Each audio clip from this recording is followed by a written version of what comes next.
साजी बरियातिया चले हैं राजा दशरथ, बन बीचे लागले पियास, इसके होत यही बन के तपेसिया हो। राम पे पानिया पिया, बसवा के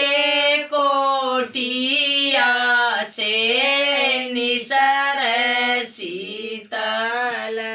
देई, हाथ गेरुआ ठंडा पान, पियहू न राम पियहू भैया लक्ष्मण, पनिया कराना विचार, के करी उतारी दुलारी हो, के कर राखा फूलवार, के करे ही कुलवा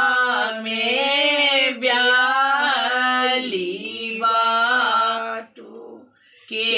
हो देवर भौजाई, आजा